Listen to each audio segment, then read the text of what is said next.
So, Marc, your dad, he passed away in 2017. That's right. He was your law partner. You all were, I'm assuming, pretty close. Very close. And I wonder if I can pry enough to maybe Sure. get, like, what was it like behind the scenes? Not really like the public version, but like, what was like the private version like for you? While we were working together, or? No, after he passed. It was, I tried to put on a brave face because I had clients, I had a firm to run.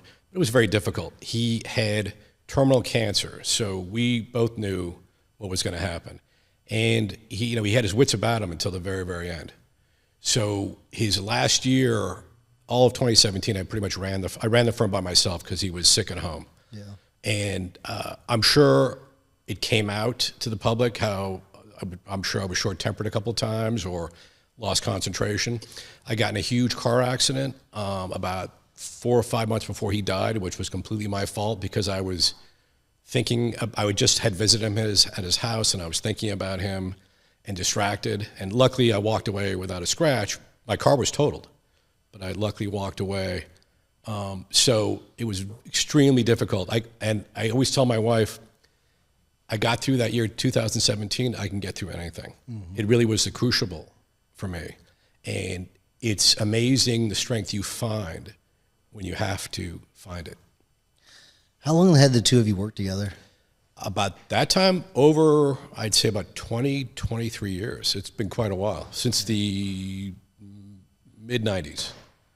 Yeah, I don't think we talk enough about like the other things that kind of bleed into our firms, right. where we want to stay focused on the firms and everything. Sure. But there's these other parts of our worlds that they all bleed in together. Right. Right. And I mean, it had to have been extremely hard to lose him, but then you have to still run the firm. And correct. So what was it like being in the office knowing that you still had to do all of that? In a way, it was a blessing because it kept me busy. But I had to answer questions about his health all the time. I had to let everybody know how he was doing. But, he's still with me today. In fact, I was on a immigration court hearing, a remote hearing yesterday. And the judge knew my dad really well and mentioned it. And one lawyer who was also on Zoom said, are you related to Philip Karlin? I go, yes, I am. So not only is it the firm Karlin and Karlin, right, but he's with me every day because not only do I see his name on old cases, but people constantly ask me about him. But it was very, very difficult, and I'm not going to sugarcoat it. Was there any doubt ever that maybe you just couldn't run the firm?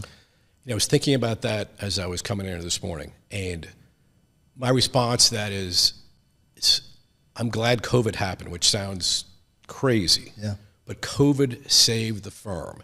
Because I'm not sure I could have sustained going forward. We had some background. We had two distinct practice areas. My dad was an immigration specialist. I generally did civil litigation and PI. We were both very successful, but it was the same firm, but two different practice areas. So after he passed away, I'm now having to learn immigration law and become up to speed. And it's, as you know, as a personal injury attorney, it has nothing to do with personal injury. Immigration, they're completely, it is oil and water. And COVID stopped everything. Because I'm not sure I could have sustained going forward.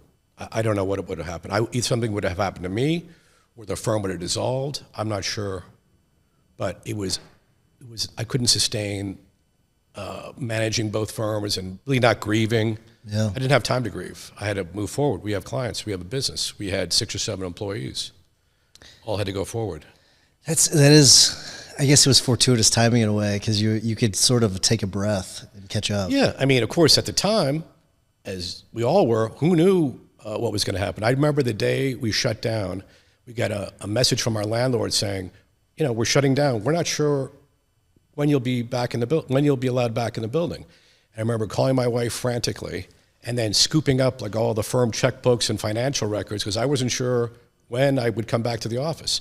Fortunately, all our work was in the cloud, but who knew what was going to happen? Yeah, it's almost like leaving a burning building in a way. Right? I mean, I don't know how it was for you guys, but that was the feeling is just we don't know what's going to happen. It was interesting because we have the two offices, Right. and you've got St. Louis treated things way differently than Columbia. Like Columbia, things pretty much stayed open for the most part. Okay. St. Louis didn't. Everything closed down, and Right. so it was really interesting for me when I would travel back and forth. It was like I was entering one world after I was leaving another world. Interesting. So that was definitely different for me. Interesting. I thought COVID was beneficial for us because we were able to put our foot on the gas. When we saw everyone else pulling their money out of LSAs and Google Ads and all that, we were like, okay, let's put the pedal down. Right. So that was something that I thought was actually pretty beneficial for us. I mean, we've talked about that before. Yeah. But it forced me to kind of finally stop, assess what's going on, got involved with the guild, now the association. I think I joined right after COVID. I remember being on we did the Friday morning or Monday morning calls. Right, yeah. 6 o'clock in the morning. My wife said, "What are you doing?" I said, "Oh, I've got this remote call with these attorneys." And then I started listening to the podcast during COVID because I had a lot of time to go walk around, exercise, things like that. So introduced me to you, introduced me to Jim, Brian Mittman, who remains a great friend of mine. Did you know Brian before? No. Brian and I only met on the accountability calls. Interesting. I thought the two of you knew each other for years. Well, it's like there's a thing called Jewish geography, right? So my daughter was going to Brandeis, and she knew people that lived in his neighborhood. He knew people that lived in California, and this kind of mutual connection to stuff. So we actually first met in person at the first Max Law convention post-COVID in St. Louis. That's incredible. So I did not know that. we talk a lot. So no, but that COVID allowed me to stop and get support. Yeah. And the guild and the association have been great help to me. When did you feel like you kind of got over the hump? You're like, okay, I can do this. This is going to be okay. It wasn't until I'd say 2 or 3 years after COVID.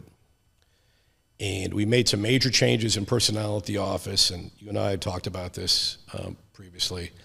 And when people started recognizing me as like the immigration attorney, and not Mark does the personal injury in the office, that's when I knew I could see the light. I could see the light at the end of the tunnel. Right. And I knew we're going to be okay because at least I understand immigration law. I'm practicing it. I've been successful at it. And now people come to me as the immigration attorney. And that was probably 2-3 years ago when I finally felt, okay, we're going to make it. What was it like marketing the two types of practice areas? That was very interesting. Yeah. And it was not clean. And that's why I made a decision about 1.5 years ago to go all in on immigration because LA is such a big market, and you really can't compete with your Sweet James and your Morgan & Morgans and all the other ones. And then people would say, "Oh, I see you're a personal injury attorney, but I see your firm practices immigration." So potential clients would be very confused as to what we did. And unless it was a client referral, our digital marketing wasn't really effective because we had two different practice areas. So that's when I decided to go all in about 1.5 years ago on immigration.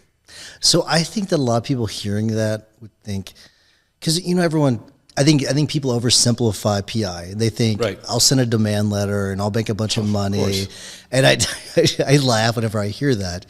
Right. And so most people are probably gonna be like, he chose immigration over PI, and I completely get it because I'm guessing it's easier to systemize everything. So tell me about your mindset in making that decision. Well, come back to the association again. I was here at a mastermind about 1 year ago in Scottsdale, and Chris Nicolaisian and Kevin Chaney were in my group, and I was having this dilemma, like, I really enjoy PI, but we're very successful in immigration. We opened this office in Las Vegas. It's doing great. And they looked at me and said, "What are you doing? I understand you like PI, but you can scale immigration, you can systematize it, you can manage it better." Because PI, if you get into a trial, even if you're not the lead attorney, it's all consuming. Absolutely. There's no let me go check something else, at 4 o'clock, let me get back to you, let me talk to this client. It's all consuming. So it wasn't easy. But I figured I'm older now. If I don't take another deposition, I'll be fine. If I don't argue another motion, I'll be fine. I mean, I'm doing motions now in immigration court, so it's a little bit similar. But I could see the reward to me for a different type of, I would say, go more towards management than dealing with day to day. Sure. So it's much easier for me to scale, systematize, and manage if it's immigration. You know, I was sitting in court, I don't know, a few weeks ago, and I was kind of looking around, and you can see who the litigation attorneys are. They're wearing it, you know? Right. And I wonder if it's affected your health in a good way, kind of giving up the litigation. I had my annual physical last week, and the doctor was a little, you know, I'm getting older and have a family history of certain diseases. My blood tests and all my other markers were, I'd say, 10 to 20% better than they were the year before. Nice. Congrats. Is it giving up PI, or is it just doing immigration? Maybe it's lifestyle change, everything else. But it's definitely affected me because, you know, I still have a couple of PI cases that I'm closing down, and they do take a lot of time inside your head. When you're trying to figure out, you know, I've got a mediation coming up on one. I had a mediation last week. You know, they're all consuming. So I'm happy with my decision. Do you ever get the itch where you see, oh, such and such got $1 million? Like, do you ever get the itch? You're reading my mind. Yeah. You know, it's tough if you see, even if someone calls you and says, I want to refer somebody to you, this is a great case. Right. I have a great referral source for my PI cases. Nice. A person that I trust and is very generous with referral fees, which in California are completely approved if the client signs off on it. Wow. But yes, when I do see big verdicts, or, you know, I was a PI lawyer for almost 30 years. Yeah. So it is tough to give it up, but I'm happy with my decision. So I think it's interesting in Colorado they don't have referral fees, which that's something Kevin Chaney's been having to deal with. That. He's very tied into like trying to get things changed in Denver or in Colorado. In Missouri, we can definitely do referral fees and all that, which is kind of nice. Sure. But it does allow you to, since you have a good referral partner, that's good for you because you have this other source of business. Correct. Where you're not having to do all the work. That's kind of nice. What did Brian call it? Mailbox money. Mailbox money. Right, exactly mailbox money. Yeah. And you have to be able to trust the lawyer, though. Right, and I do. Yeah. But I didn't really refer many cases out because I wanted to do it. Sure. You know, I wanted to be in control and take it and do it my way, and then just can't do it. You know. All right. So I kind of visualize PI. You really need a big machine to do it. There's a lot to it. And I wonder, how much has it simplified the practice? I'm not talking about just like PI versus immigration. I'm talking about like just like having to do all the work in PI versus all the work in immigration. Well, it's, you know, immigration only has so many different types of applications. So again, you can systemize it easier. It's also there's not a lot of money coming out of my pocket for immigration. It's a fee for service. So that's also a different change. Right. So yes, you know, not that immigration's easy, especially under the current administration. It's very challenging, but it's much more predictable. Right. And, you know, part of the thrill of PI is that it is a gamble. It is a little bit of a gamble. I mean, you obviously make a calculated decision, but you're putting your time and your money into something that you may not get paid. Completely. But when you do, it's a great feeling. And when you lose, it's a really bad feeling. I saw a guy, it was early in my career, they had these two solos that they had worked on these cases together, and neither one of them were like dedicated PI attorneys. One was like a trust attorney that did some PI stuff on the side, and the other guy was a workers' compensation attorney that did some PI stuff on the side. They had two cases back to back where they had dumped hundreds of thousands of dollars, zero. But I mean, it put both of them almost underneath. I don't know how that's way too tough. It's a massive thing to absorb. From a system standpoint, what is it? How is it when it comes to immigration versus PI? Is that something? I'm assuming it's easier to sort of. Well, you know, the way the case management systems are now, it's a lot easier because most immigration cases have a relatively predictable lifespan, if you would. You know, there's always hiccups in something. But so it's easy. It's a lot easier for me to budget also out my time or allocate resources. Yeah. You can see, well, okay, certain cases are at this stage. We need to do that. Certain cases are at that stage. You know, PI, you don't know. You get dropped by a big motion. You get all of a sudden they find some witnesses they're going to take a deposition. I mean, it's just a lot. It's a good point. I mean, because like it's guaranteed money versus like the risk, that's kind of nice. It's just different. I was ready at my stage of my career to do this. Yeah. So it was time, And my dad had built up so much goodwill and reputation is great, especially on both sides. But my dad, as I said, people ask me now, he's been gone 8 years. Yeah. Ask me, weekly people ask me about, how much my dad meant to them, how he helped them. Both practice areas are gratifying. This is just a lot easier to manage and predict where we're headed. All right, so I've always had this question. I don't think I've ever asked it to anyone that's in your shoes. So, I've always wondered that lawyers that have their parent was a lawyer, especially a successful lawyer. Sure. Almost like what it's like feel like it's like. Do you ever feel like you're in their shadow? And how do you make sure you're not in their shadow? It's interesting because I didn't really practice immigration law for most of the time that I was with them. I felt like I had an advantage because I grew up with a father who was an attorney. Yeah. So this world was known to me. And my sister's an attorney, my wife's an attorney, my brother's an attorney. My son just passed the bar. Nice, very cool. He's working down in San Diego. I have a niece in law school. I'm probably missing somebody. I have an aunt who's an attorney. So we came from a family of attorneys, so I felt supported, but I didn't really feel in his shadow because we were doing different areas of the law. And what I feel now is really just a pride and just a really heartfelt sense that he did make a big difference in many people's lives. And people, like I said, people to this day, once a week, ask me about him. That's really cool. Yeah, it's very sweet. I mean, it's sad because obviously you have to think back that he's gone. Yeah. And I wish he were here now. I'd love to talk to him about a lot of things that have happened with the firm. I mean, COVID would have been really interesting with him. Oh, I bet. Right? It would have really, I don't know, it would have been, but he's not. So that's what I miss. Yeah. All right. So you mentioned the current administration, and I wonder, because now you've worked through this administration, Biden, Obama, and you weren't doing immigration, I don't think, whenever Obama was in office. I mean, I was helping my dad on a couple things, but not really, and then he got sick during Trump won. Gotcha. So I experienced Trump, Biden, Trump. That's really when I was leading the immigration practice. So I'm a firm believer in being able to control only the things you can control and worry about only the things you can control. 100%. How do you do that? Because the way that each administration handles immigration is wildly different. Yeah. So how do you stay in your lane? It's not easy. And the hardest part is trying to explain to clients why something 2 years ago was this way and now it's 180 degrees this way. Right. Or why something that was available then is no longer available. So you really have to adjust. I mean, and as I say to my clients, I said, every day I wake up, there's something new. We're all on the fly, we're all learning on the fly rather. And this is a common refrain in the immigration bar. We're learning it now. And how do we get policy changes by Twitter or by, something on, social media.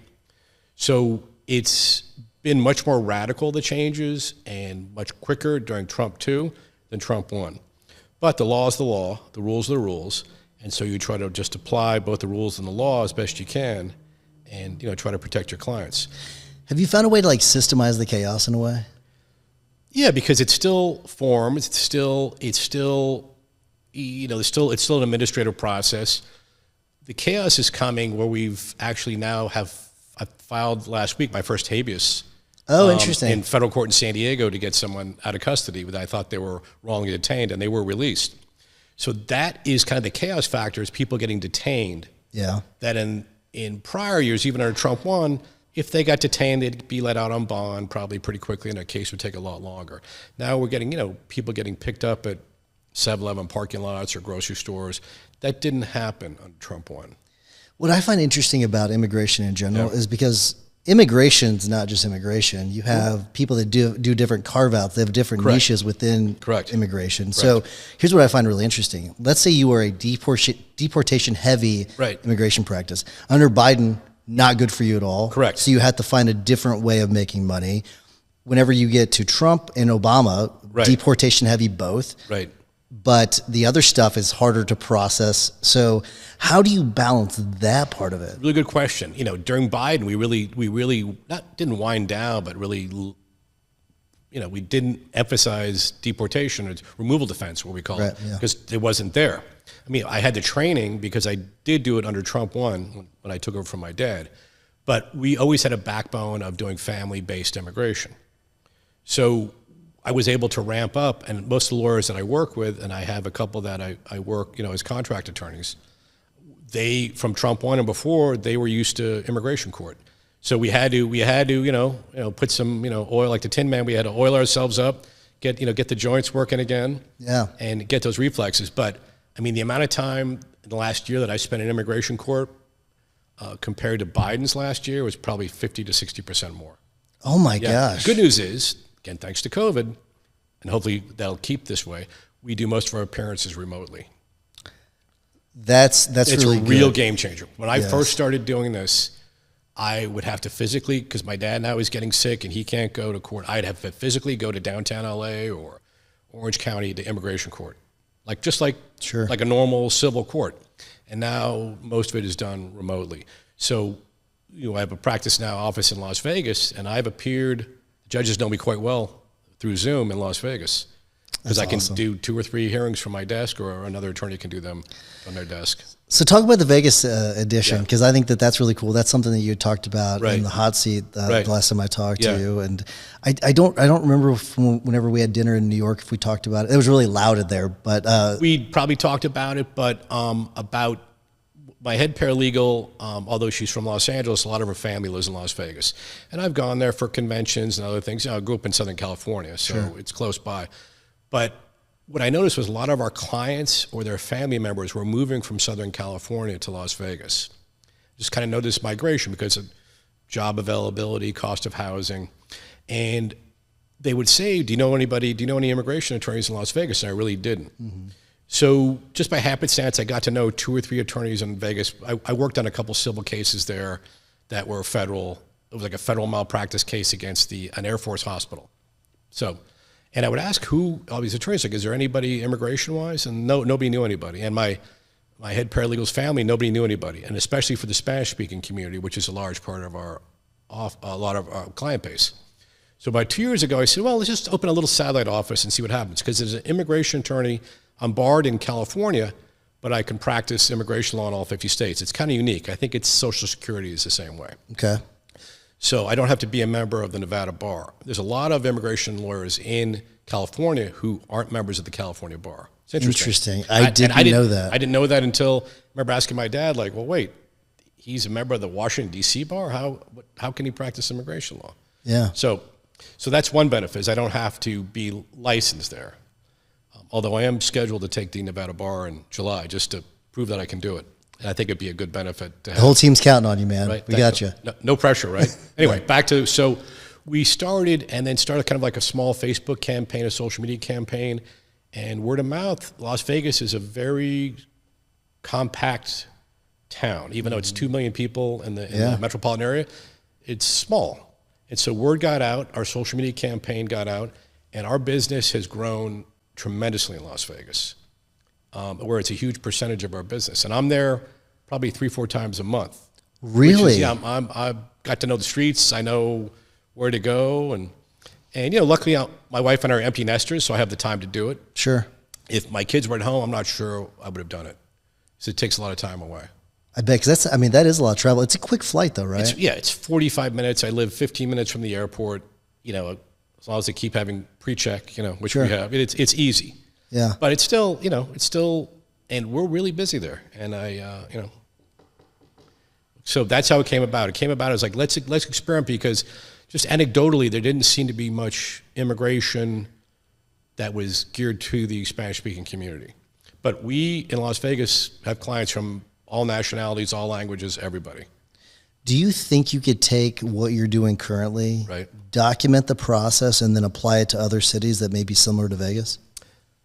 If I had yes, but if I had a partner or somebody that I could really trust in those cities.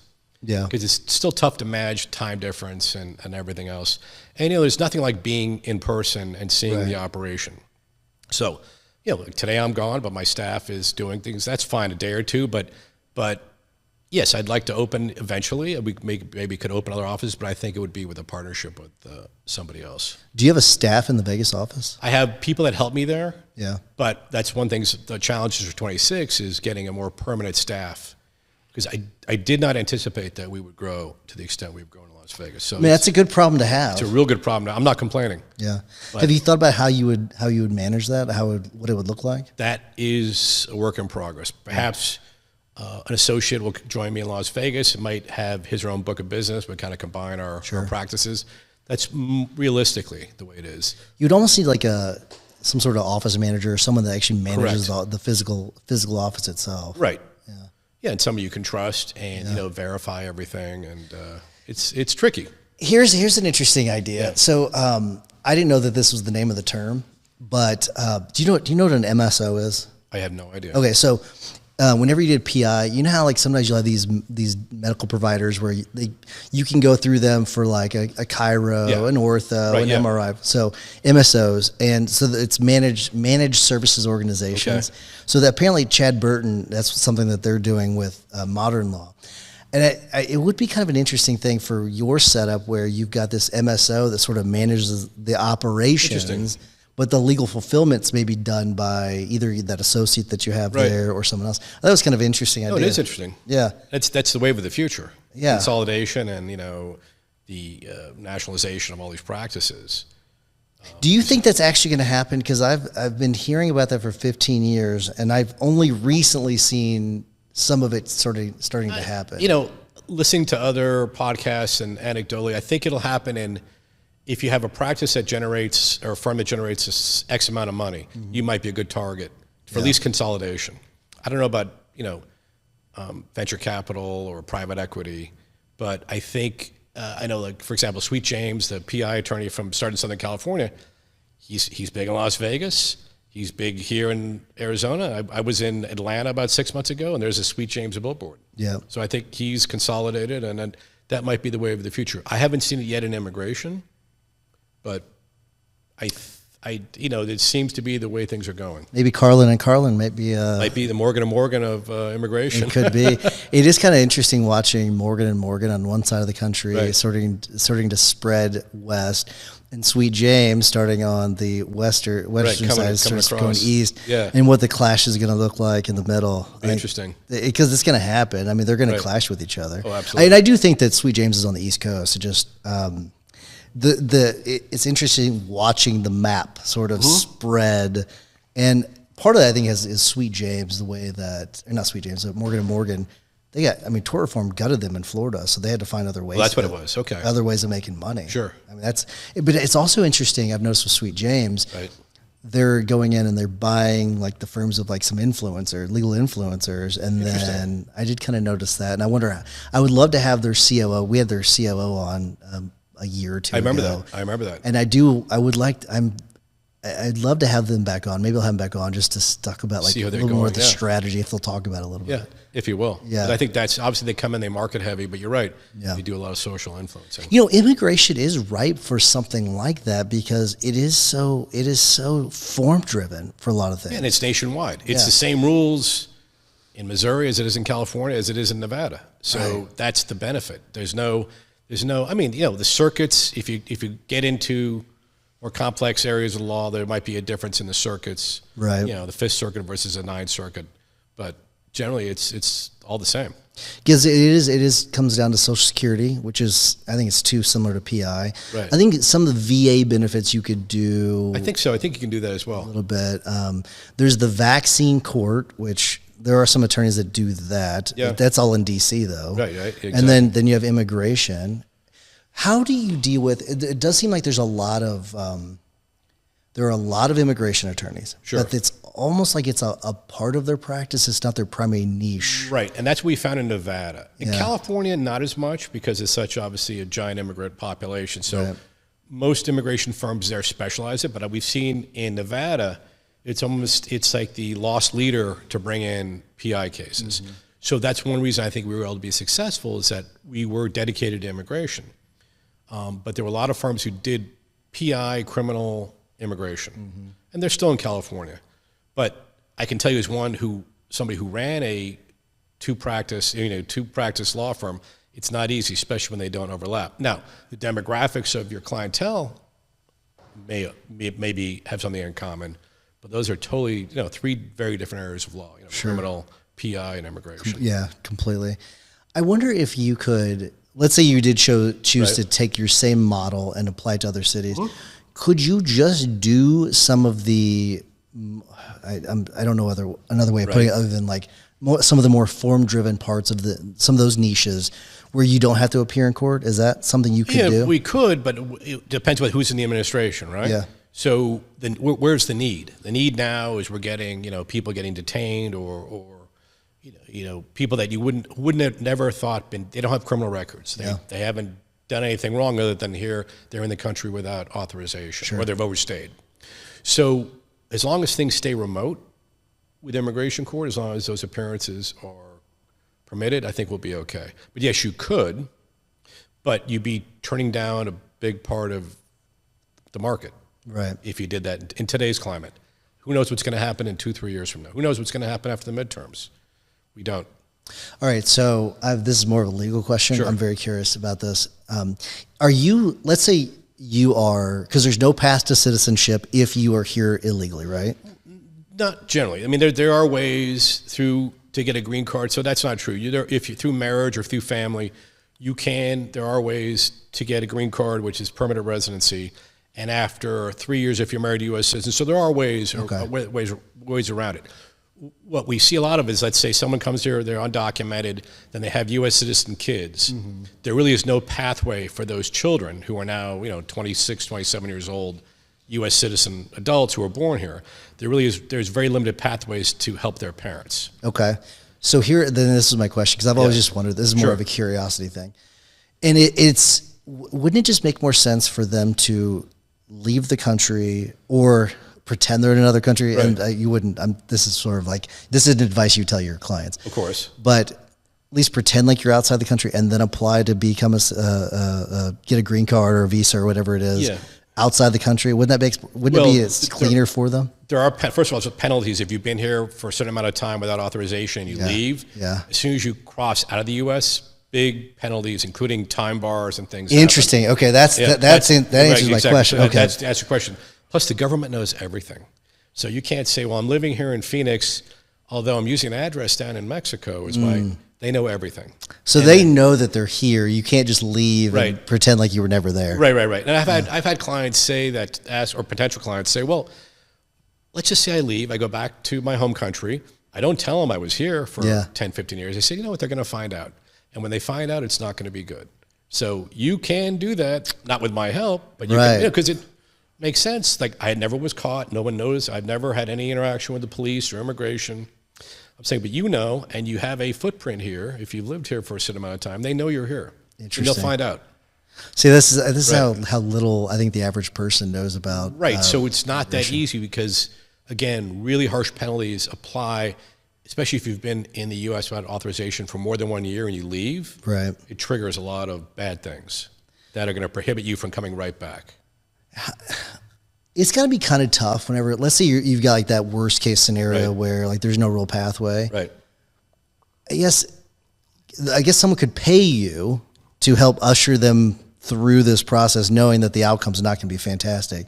I guess, what is that like for you? Because that's got to be tough. Well, we turn down people every day who contact us and say, "Well, sorry, you just don't have any relief," and we don't want to. We're going to act ethically and not, have you fill out an application so maybe you can get a work permit for 4 or 5 years, which a lot of attorneys did, especially back in the old days when it was things weren't so digitized. We turn down people every day. We'd say, "Look, we don't see a pathway for you for any help." Yeah. Now we do, obviously people if they're in custody, then we use all available resources to try to help them, even if we know that the odds are slim that at the end of the day they'll get something. But like it's much like a criminal defendant, much like a criminal attorney, you're going to use everything within the law to help your client. Do you like change? I can't say that can't say that I do, because I think I would have changed to this a lot sooner than I did. But it's exciting at this stage of my career, change. My wife asked me, or I explained, like, why Las Vegas? Because, I really wanted to do something different. Mm-hmm. It wasn't that I was bored. It was just that I've done this for a long time. And it was a challenge. Yeah. So I like challenges. I don't know about change, but a challenge, sure. I like the reframing. I think the reframing That's a really, I trick myself sometimes by reframing things. Like I like the struggle part of things, like, because it's easier to look at something like, oh, a challenge. We're lawyers. We're used to challenges. Absolutely. But if you say change, you automatically kind of freeze up and think about your mind goes negative. Right? Absolutely. I need some in mind. You need to, so it's a challenge. Well, the reason why I ask is because there are a lot of challenges with things changing so much with immigration. It's probably the most challenging / changing niche in all of the legal industry over the last year. Absolutely, 100%. So that's why I wanted to know, because you were always having to stay on your toes, and it's got to be hard to make processes out of things whenever they're always changing. But if you're nimble enough, you can, it's adjustments around the edges. Unless it's, if it's a big change, it's a big change. And obviously the staff is well attuned to big policy changes. So it's not that the process really changes, is what can we do? Sure. And what kind of relief is available? I like the wording nimble. I think nimble is the right way. You have to be, especially in today's environment, today's political environment, and just, you have to be nimble. Have you been able to use any sort of AI to help with the processing of forms? I mean, we definitely helps condense a lot of material and summarize. So I've had clients come to me and say, well, here's all my travel records for the last, 5 years. And it's just like, it's airplane tickets or receipts. Yeah. And, obviously you want to double check everything, but it helped me win a big citizenship case. Oh, nice. That I said, why don't I just feed this in and see, and it took a while, but it gave an index of all the dates, departure and return. And I cross-checked it. But saved me hours and hours of time. And AI has helped also on, not really brief writing, but other kind of like organizing thoughts or organizing applications. So it still hasn't replaced the human touch, but it's really like taking a lot of data and making it into something that is that somebody can comprehend and is easily digestible. Sure. Do you think there's any, with the current immigration environment, even really under Biden, really under any administration, I wonder, is it something where you think the average person could do some of the immigration stuff on their own, or is it still complicated? It's still complicated. Now, we've seen in the last several months, we know prospective clients have come to us, already done their chat GPT or search. But like anything on the internet, if it's not your area of expertise, you're not really going to understand it. And there are a lot of nuances in immigration. It's the nuance. There's so many, because immigration is run by, as you said, policy changes. So, okay, back, when Clinton was there was this rule, but then it changed in 97. And then when Bush Jr. came in, then in, 2005 it changed. So, and there's a lot of nuances. So we can tell that prospective clients have looked at things up online or have asked ChatGPT. So we're going to have to deal with that going forward. But we definitely have seen that, thinking that it's easier. But I've also had many people come to us trying to do on their own, and there's just one thing they didn't quite understand. And then it's immigration. It's like the monopoly where you go back to you start it back. If you get denied, you go back to the beginning. Oh my gosh! So it's expensive and time consuming. When it comes to do you ever deal with the citizenship interviews? Oh, all the time. Is that what they're called? Yeah, there are. They're interviews. Yeah. Are there differences does that one person that does the interview make the decision? Pretty much. Yeah. They make a determination. We have to pass civics and history test, and then they can make a decision based on your background. If you have criminal issues or other things in your home country. So the officers have a lot of power. Yeah. Whether to approve or deny a citizenship application. About 10 years ago, I saw this TEDx in St. Louis, and it was this patent attorney. Right. And they kept track of the approval percentages based on the judge. Right. And so they knew who to avoid and all that. And I wonder if you could do something similar when it comes to immigration. There are actually groups that track which judges grant asylum, which don't grant asylum. And if they do grant asylum applications, from what countries do they grant? So there are those resources out there. Yeah. And so it's not easy. You just don't know when you go into USCIS. You just don't know what officer you're going to get. Oh, interesting. You don't know until they call you. It's like you go to it's like you're in a giant waiting room and they call your client's name out and they say, well, I'm Officer Smith. Come with me. We're going to do your interview today. You don't know who your interviewer is. Interesting. Till they open the door and call you in. Are you allowed to be in there with them? Yes, the whole time. Okay, so are you ever like making arguments on their behalf? Yeah, well, I'm trying to explain things, especially people say, "Oh no," my clients say, "I'll be fine. I'll be able to tell them." People are nervous. Plus, this is my world. I understand the jargon. Right. So I don't really argue as much as try to explain. Okay. If they have something, they had filed a previous application. Well, officer, here's what happened in that previous application. Well, they had a criminal issue. Oh, yeah, but that case has now been dismissed, and here's all the papers. Is there a written opinion? If they deny your application, they do issue a written decision. I would find it very interesting if you were to take all of the written decisions per judge. What are they called? Well, those are USCIS officers. Officers. Right. Take all the written opinions, if you can get your hands on them. Sure. And then analyze them for what the denials were. That'd be You use the AI to do that, and then you can then be ready for whichever one it is. That's a good idea. That's not a bad idea. I mean, especially in a market like Vegas, where it's small. Yeah. Southern California, there's multiple immigration offices and there's hundreds of officers. It might be a little more difficult, but that's interesting. Also, you can do it by maybe region, like certain areas. What is the San Diego office doing versus what's the Phoenix office doing? That would be so interesting. And we do have listservs and kind of scuttlebutt about what's going on. And this happened to me today in Orlando. Is that happening in Dallas? So we do crosstalk a lot. You could vibe code a website where you then it could probably do it in real time, where it tracks. Interesting. You create it and it tracks the opinions and all that, tracks the percentages and all that. Right. That would be a really interesting thing to do. It's not a bad idea, especially if the attorneys are willing to share that information. Yeah. Interesting. How long have you been practicing? 35 years. Did you ever think that we'd be in this position right now? I mean, sitting here with AI and what we're doing? No. I didn't think I'd ever be on a podcast sitting here. No, I mean, I come from up when computers were like, they were like giant, giant TV sets when I grew up as a kid. Yeah. Yeah, I didn't think I'd have a computer in my pocket that is stronger than anything I've ever seen. So, it was always kind of Jetsons, Fantasyland era that things would be like this. So it's, technology has made the practice, it's made it easier but quicker. So when I was coming up, you'd always could say, oh, I have to research that, I have to look into that. And people, be it your law partners or your clients, gave you time. Now everyone knows that you have immediate access to information. So I've seen a lot of changes, but it's still, what kind of person you are, how well you advocate for your clients. It's still the personal touch matters. Mm-hmm. But our jobs as far as the technical aspects have gotten easier. But conversely, now much more is expected of us and quicker. It's true. So that's the downside. How do you deal with that with clients? You just try to explain, we need time to do this and I want to do it right. Mm-hmm. And also, last week we had 4 people detained and we got a little distracted. I apologize. And that happens.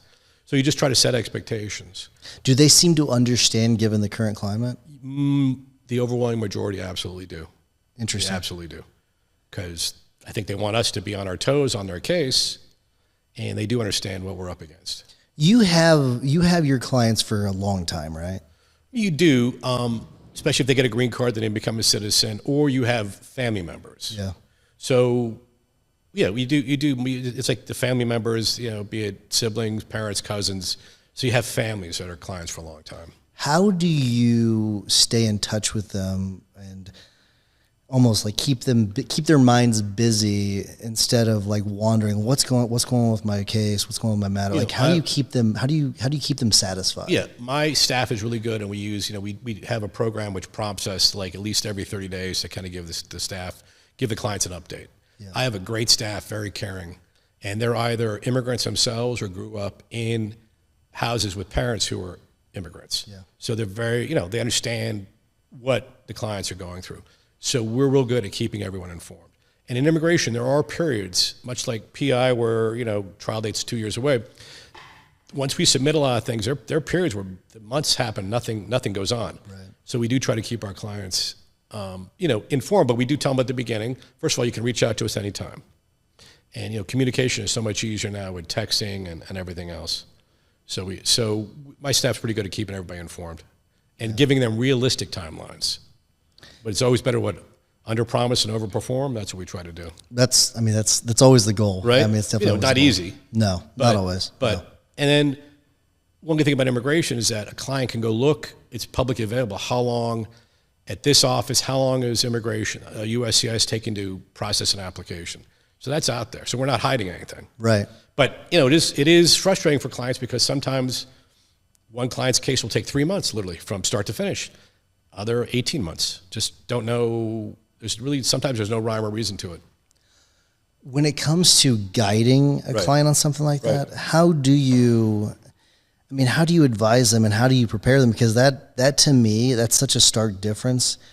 I mean, I can give you a general idea, but it's rare that I have a case that lasts 3 months. I mean, unless it's a wrongful death case that we can get those wrapped up pretty quickly. Sure. But otherwise, not so much. No, PI was much more predictable in that regard because you kind of know when the trials are being set in your whatever you file. Exactly. You know, like what's going on with the courts. That's the problem with some immigration. Some cases go flying through, others take a long time. So we just try to condition them. And most of the time, it doesn't mean anything. It's just that this office of USAS is more crowded or there's something going on with a technical issue. So, you just try to temper your expectations. All right, I want to step back. Okay. I want to go back to... Back in time, all right. I want to give you a little bit of a break from the transition, but I want to go back to the transition whenever you took over. Right. Okay. And I'm assuming there was a change in leadership because your dad, was he the one running the firm? He ran his immigration practice. I ran the PI practice. Okay. So he was definitely in charge of the immigration practice. All right. So you took on his employees. Yes, which was not easy. Okay. That's what I wanted to talk about. Very rough. In fact, there was one person who had been with them a long, long time who I knew would not work. We would not work well together. And my dad, we had long discussions about this, and he was worried that I would be lost or something I wouldn't be okay. Sure. And I was right. As soon as my dad passed, not shortly thereafter, I parted ways with this employee. And there's none of the employees that worked with my dad then are with us now. Just, it happened. Yeah. I had to have my own style. And, admittedly, when my dad passed, I can't say I was the best leader. I'm sure that I was much more short-tempered than I should have been. Sure. Not as nice, a little bit, I was grieving. And looking back, it was a lot of grief and pain and really fear of like, oh my gosh, how am I going to do this? Yeah. What advice would you give yourself if you could do it again? Get help, get support. I was trying to do it, not that by myself, but I was really, I think I was trying to I'll muscle through this. I can do this. I've done other things before. Yeah. I would have definitely, in hindsight, really reached out to people to help me quicker. What does that mean? That means can I really sit down and talk to you about, I really don't know, what should I do about these employees? What should I do about this system? How should I address this? I just don't know what to do. And the Guild was a big help to that, but that took about 2-3 years after my dad passed. Was there an actual succession plan in place? This is a great story. My dad didn't, and my siblings might hear this, but he never really, he thought, even though he knew he was terminally ill, he could not, it's tough to say, I'm getting a little choked up. He just couldn't come to grips and I can't blame him that his time was coming.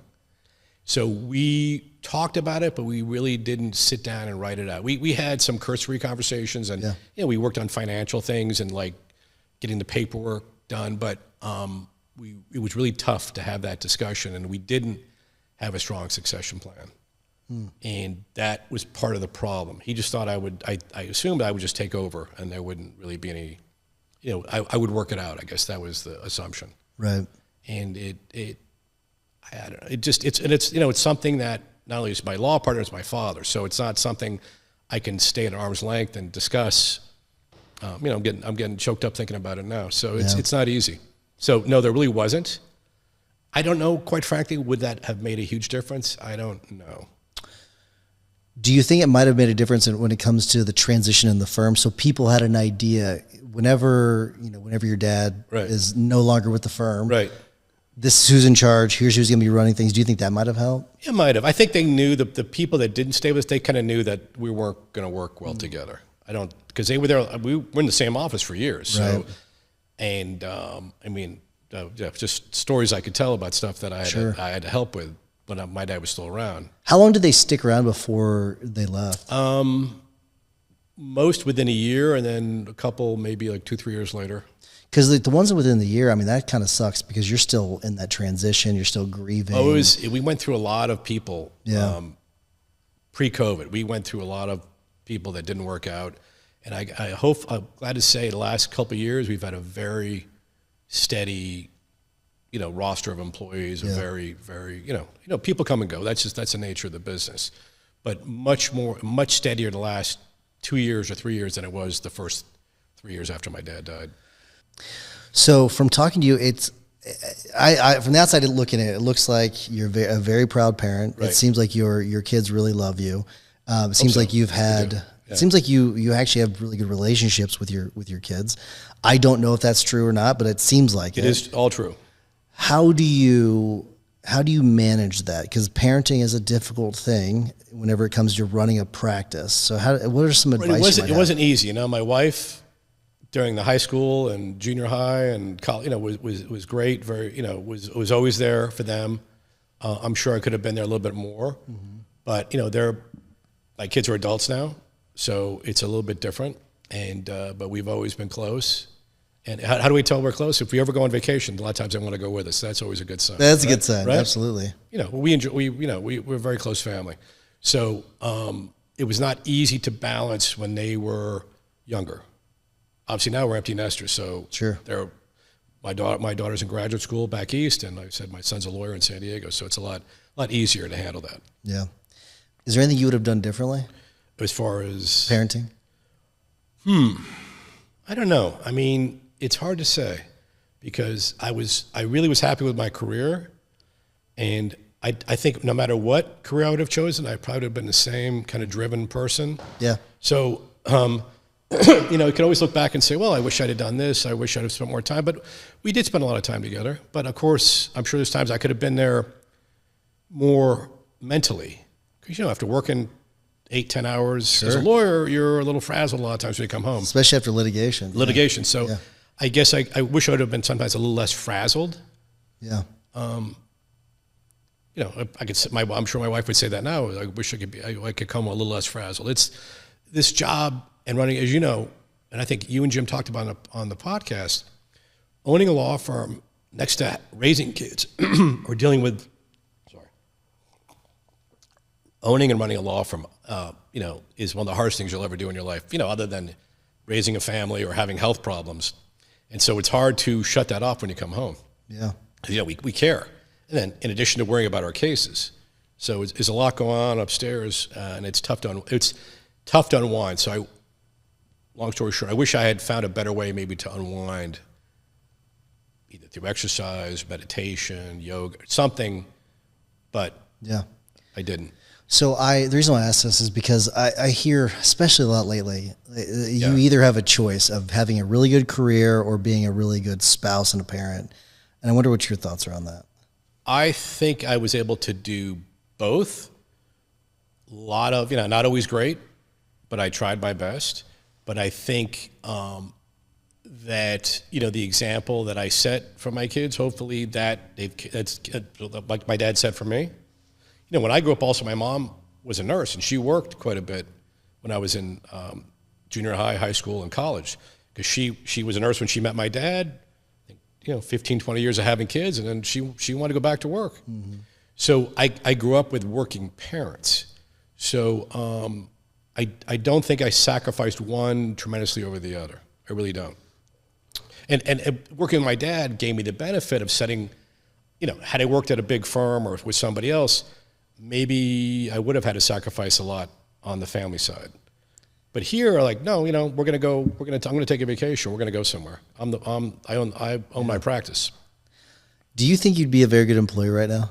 Oh no, I'd be a horrible employee right now. Yeah. Yeah, there's no way. I'd be terrible. I'd be a horrible employee. Yeah, there's no way I could do it. Not only am I too old, but I've run things for too long, by myself.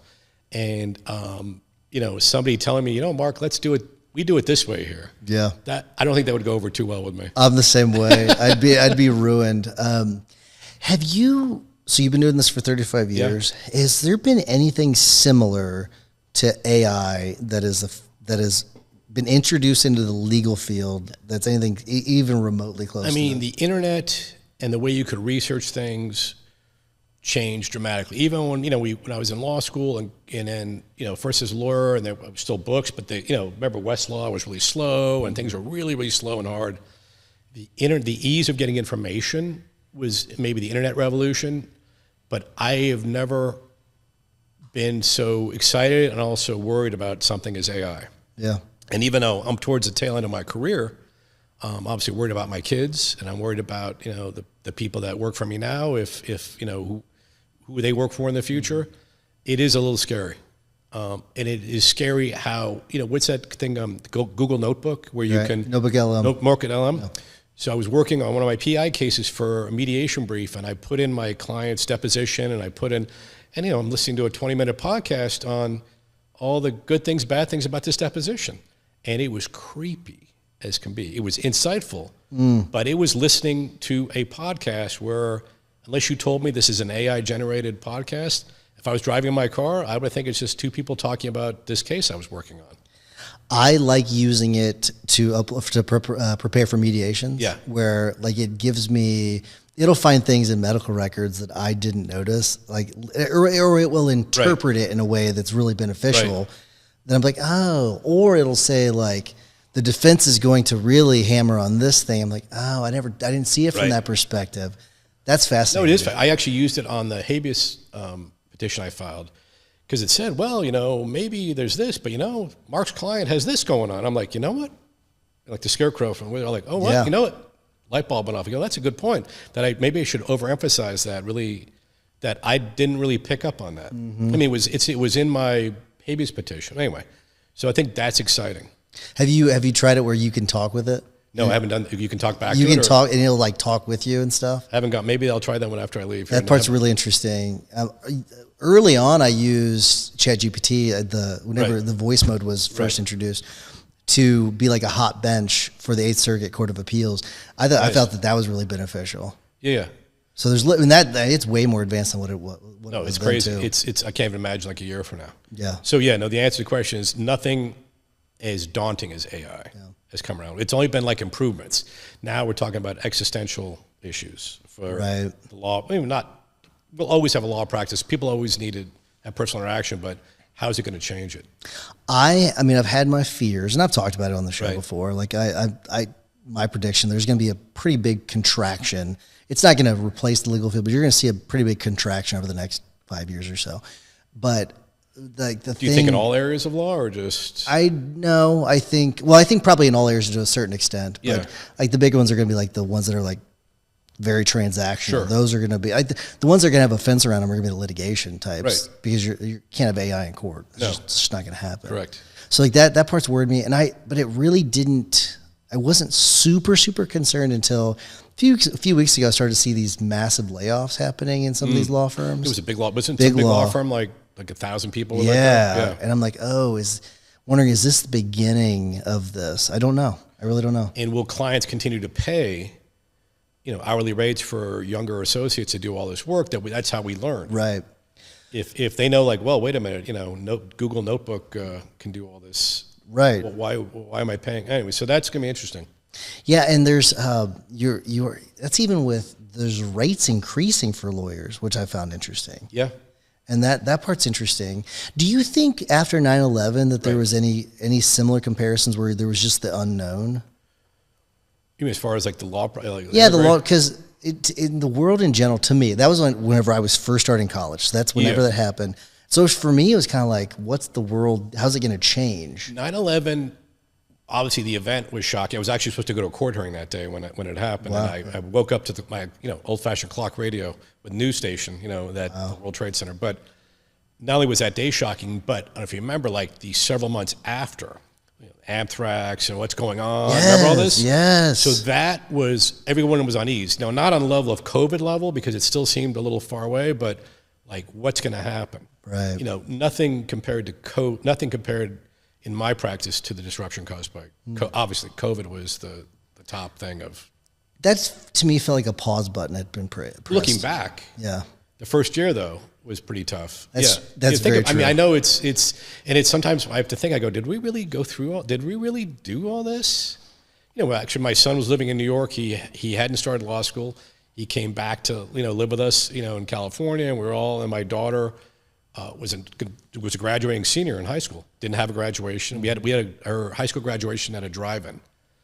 Literally, wow! We drive-in where we all sat in our cars. Yeah, and it was crazy.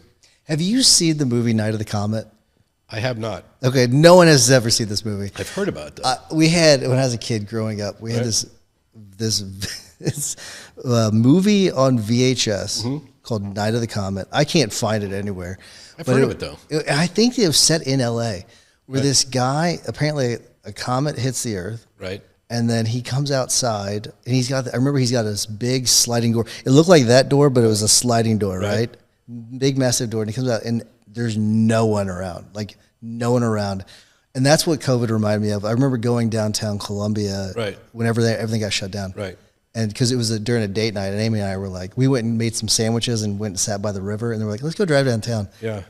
Nobody around. Yeah. That was an eerie feeling. Yeah, I grew up in L.A., and LA's infamous for its traffic. And I remember my daughter was graduating. It was like we were doing something. They were going to put a big poster or a big sign in front of our house, like, Julia Karlin, graduate of Oakwood School. And we had to drive to a friend's house in Pasadena, which is probably 15 minutes away. Like on a Friday afternoon, would take you an hour. Yeah. I think we were back within like 40 minutes because we basically, my wife and I drove over there. We met him outside, got the sign, drove back to our house. I think we were home in like 40 minutes. I'll never forget that on a Friday afternoon in LA. Incredible. It was insane. Of course, now it's back to pre-COVID. Of course. Yeah, of course. The lack of traffic lasted for a little bit. That was kind of nice. It did. It lasted for a couple of years. Yeah, that was kind of nice. Not anymore. It's back to normal. Everyone's now. back and forth. Well, I think because remote work from home is gone down a bit. Yeah.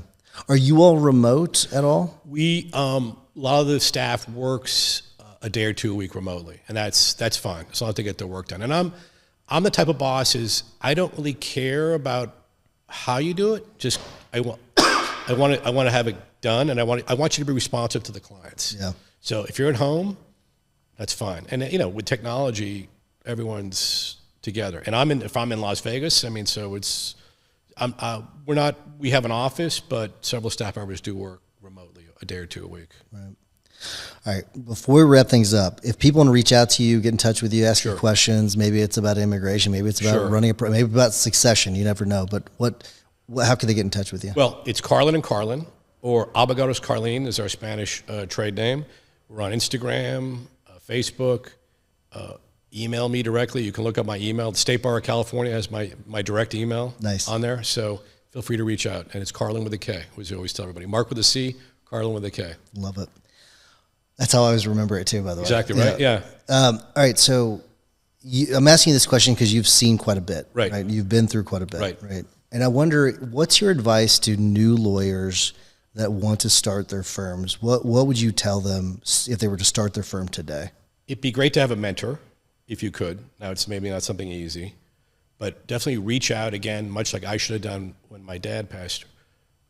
Join some groups, be it the association, something else. Have connections with people, because it's just a little thing somebody will say. I'm sure stuff that you and I have talked about, or Jim or Brian or other people in the guild, masterminds. Have connections, make connections with people. And I'm not talking about just for business. I'm talking about, how do I do this? How do I operate this firm?